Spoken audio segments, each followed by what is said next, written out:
Почему все так любят фильмы про супергероев? Что, прости? Ну ладно. Почему так много людей любят фильмы про супергероев? Почему они собирают в кинотеатрах бешеные кассы? Да хуй его знает. Я на самом деле думаю примерно так же. Весь мир рушится, начинается очередной геноцид. У руля появляется какой-нибудь диктатор, ну или просто преступность зашкаливает по всем показателям. И что же мы делаем? Сплотившись, выступаем единым фронтом против сил зла, правильно? Правильно, блядь. Нет, неправильно. Мы перекладываем ответственность на чьи-то плечи. Мы становимся статистами и просто наблюдаем, как очередной великий герой, превозмогая великие трудности, совершает великие поступки. Вот она, отведенная роль людей в фильмах о супергероях. И кое у кого от этого серьезно Бомбануло! Этим кем-то оказался Эрик Крипке, создатель первых 5 сезонов сериала «Сверхъестественное». И вот как сам он об этом говорит. My issue more is they are training the public to wait for a strong man to come in to save them. They're teaching the wrong lesson ultimately, because we all have to save ourselves and work together, and it's slow and it's small and it's boring. But that's how the world gets better. Но пока данная тема приносит студиям бешеные деньги, собирая в прокате все сливки, то возникает вопрос, а зачем, собственно говоря, что-то менять?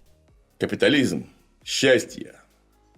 Но в 2016-м этот самый Крипке все же решил попробовать. Он решил взглянуть на супергероику немного под другим углом. А так как более подходящего комикса, чем «Пацаны», для этого сложно было найти, то экранизировать он решил именно его. Вообще, «Пацанов» пытались адаптировать для больших экранов еще в период с 2008 по 2016 студии Columbia Pictures и Paramount. Но тогда эта затея успеха не снискала. Не получилось, не фартануло. А вот Крипке взялся за дело более ответственно, затянув в него еще и Эвана Голдберга с Сетом Роганом. Сам Крипке должен был написать сценарий к проекту, а Голдберг и Роган стать его режиссерами. Правда, проект этот они делали уже не для широкого проката, а для американского кабельного телеканала Cinemax, ответственного за сериал «Банши», в котором на полную катушку раскрылся Энтони Старр, будущий Хоумлендер.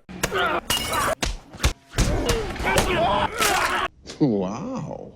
И вот развернулись парни настолько, что как только об этом узнал Джефф Безос, глава Amazon, то тут же решил вписаться в происходящее. Но в конце-то концов, разве может алчная мегакорпорация обойти стороной сериал, который будет показывать всю алчность мегакорпораций? Судьба не лишена иронии. Правда, перед самым стартом съемок проект покинули Голдберг и Роган из-за конфликтов расписания, что бы это ни означало, что, впрочем, не помешало Рогану появиться в качестве камео во 2-м сезоне и особенно отличиться в 3-м, когда он как следует передернул на алую графиню. Слушай, я был рад поболтать, но время идет, так что... Придержи коней, драчу, как дышу 779. Да, графиня.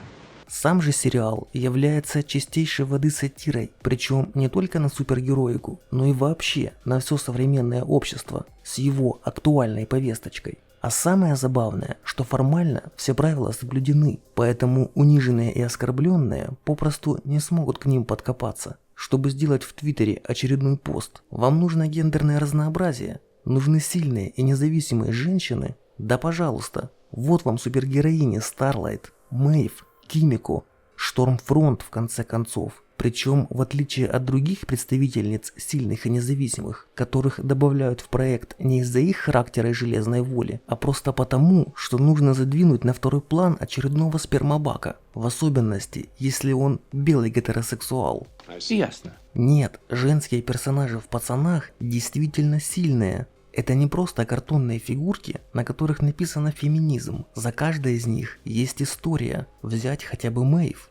В начале сериала она хоть и показана типичной пофигисткой, которая просто плывет по течению и воспринимает все как есть. Все сходство Воут и в особенности Хоумлендера. И, что немаловажно, чтобы лучше воспринималось, опускается на дно бутылки. Но по мере развития сюжета нам показывают, как ее сломленная личность становится сильной. Ведь она единственная из старого состава «Семерки» не боится в открытую выступить против Хоумлендера. когда у подавляющего большинства суперов только от одного его имени поджилки трясутся, и причем это не происходит просто так.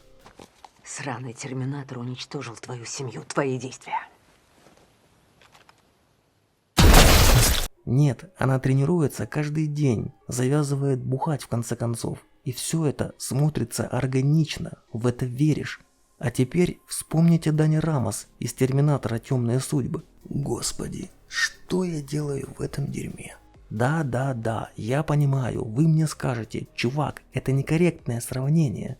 Дани Рамос возглавила все человечество, а Мэйв даже не один из главных персонажей. И вы, конечно, правы, я с вами полностью согласен, но знаете что?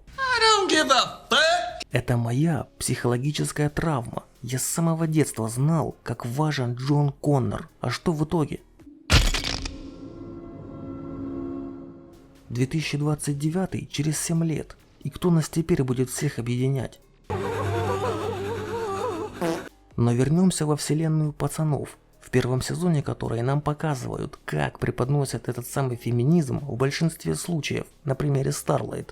Это Сет и Эван из маркетинга с блестящими задумками, как выдаить из этой шумихи золото. Двое мужиков придумывают историю, как девушка из глубинки обретает себя и становится той самой сильной и независимой. Причем вся ее трансформация заключается в том, что ее старый супергеройский костюм превращается вот в это.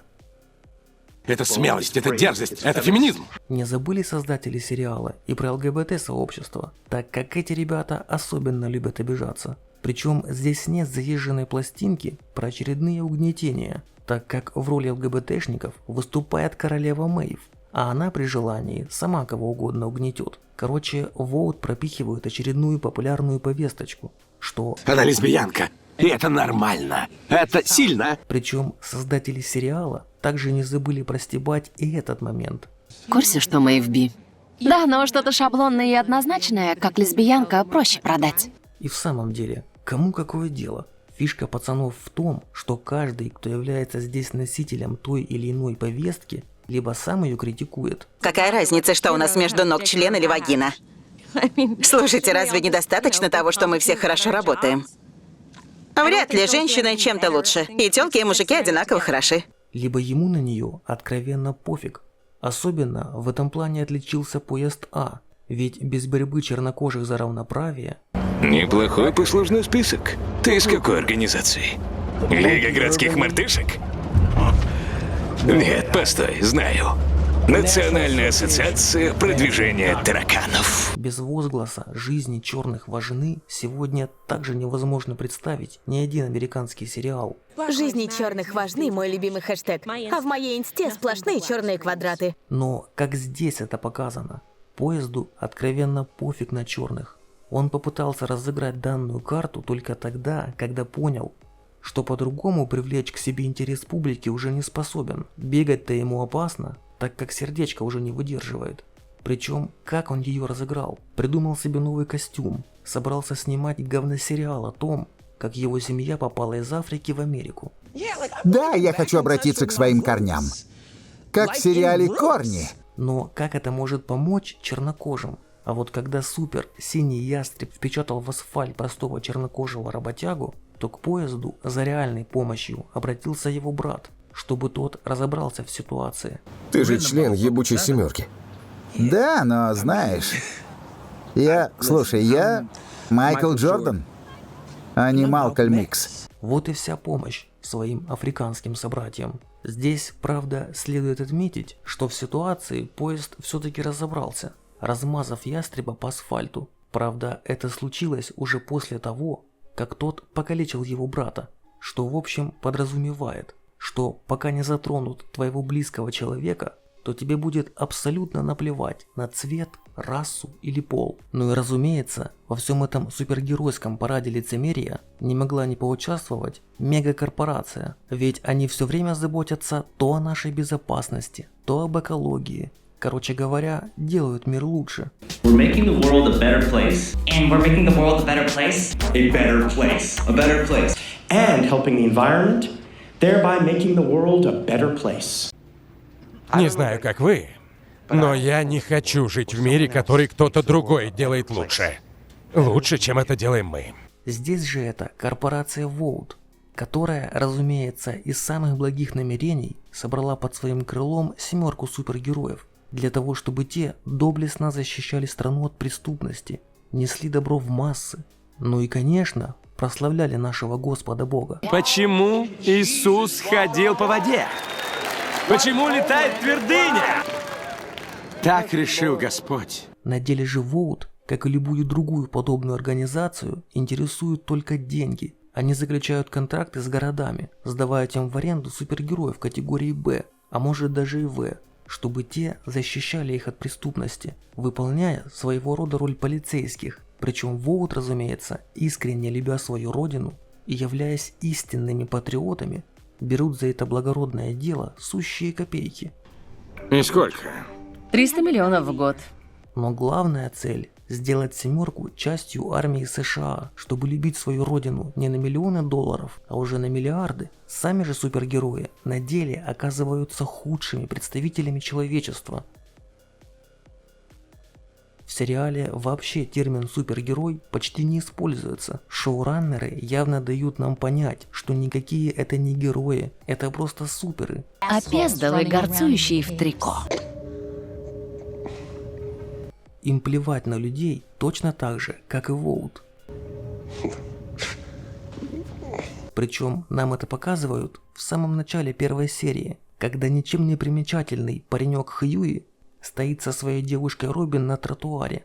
Они нежно держатся за руки, и тут мимо них со сверхзвуковой скоростью проносится один из членов 7 поезд А. Он врезается в Робин и просто-таки разрывает девушку на куски, так что у Хьюи в руках остаются только ее руки. Нихуя себе, блядь.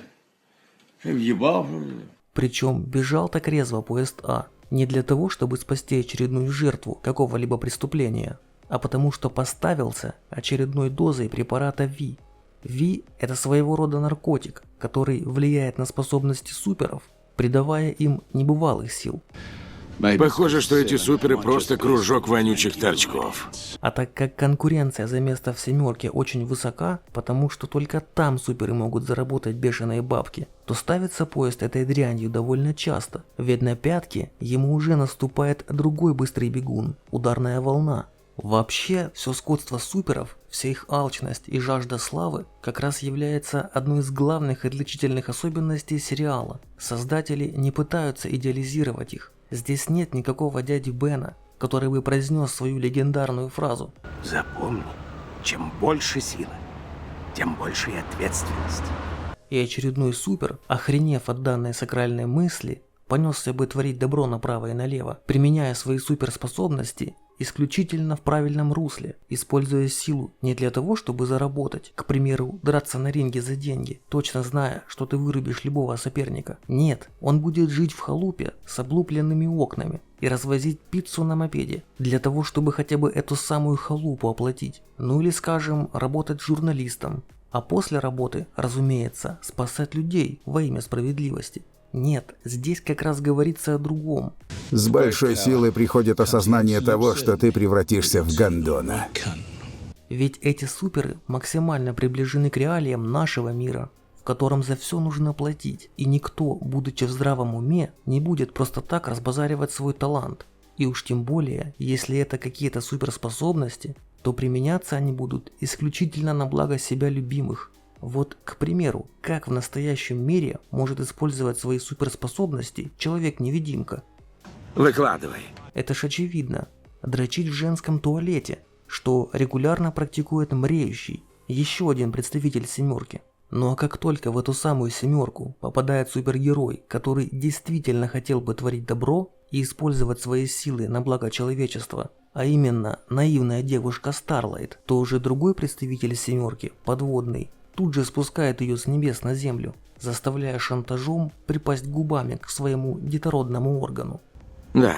На что, в свою очередь, как раз и передернет вышеупомянутый Мреющий. Вишенкой же на этом торте из говна является бессменный лидер 7 Хоумлендер. Для рядовых граждан в сериале он является символом Америки, ее величия и несокрушимости. Его все просто обожают и в буквальном смысле готовы носить на руках. На деле же это оказывается Непорядочный человек, блядь. Мразота закончена. И если он чем-то и отличается от остальных членов семерки, то только в худшую сторону. Боже, если об этом узнают... Пиздец компании, пиздец мне. Вообще, Хоумлендер как персонаж получился настолько удачным, он вобрал в себя столько противоречивых качеств, что, без всякого сомнения, заслуживает отдельного выпуска. Ну и, наконец, главная отличительная черта данного сериала о супергероях. Собственно говоря, сами пацаны.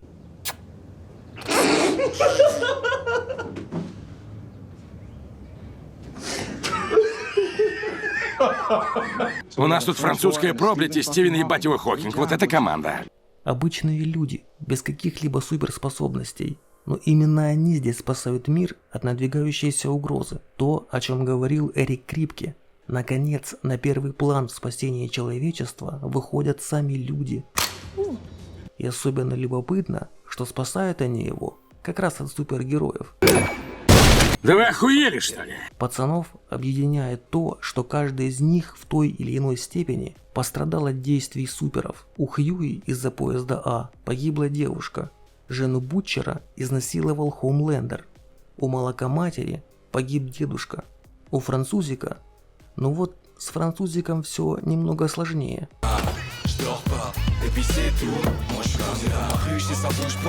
Но парадокс в том, что и пацанов также сложно назвать типичными героями.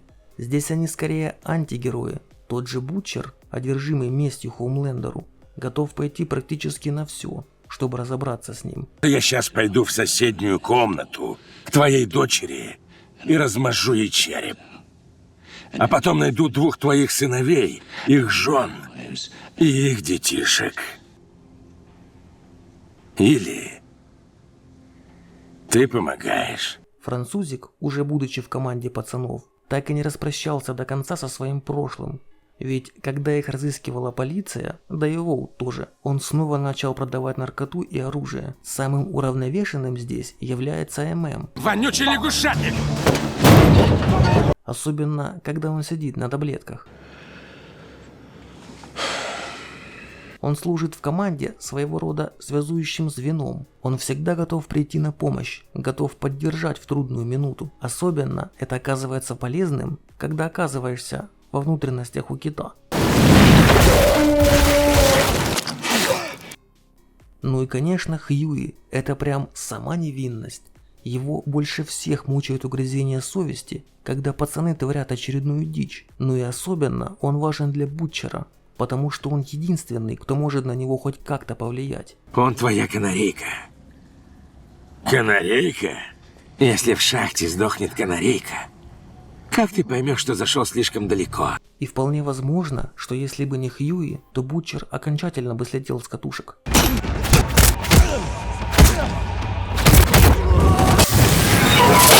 Вообще, сериал, конечно, совсем не о супергероях. Он скорее об обществе. Нам показывают нас же самих со стороны. Ведь кто такие суперы? Они здесь не какие-то засланцы из других вселенных, которые прибыли сюда исключительно для нашего спасения. Нет, здесь суперы целиком и полностью продукт современного общества. Они прекрасно воплотили в себе все наши самые худшие черты. Лицемерие, алчность, двойные стандарты, тройные стандарты. Просто здесь это все помножено еще и на суперспособности. Так какой же из этого всего можно сделать вывод? Подписывайся на канал, ставь лайк. Да шучу я. А если серьезно, какой? Да хуй его знает. А выводы, я думаю, каждый сделает сам. И что? Все, что ли? А ты ждал счастливого окончания? Тут не такой массажный салон.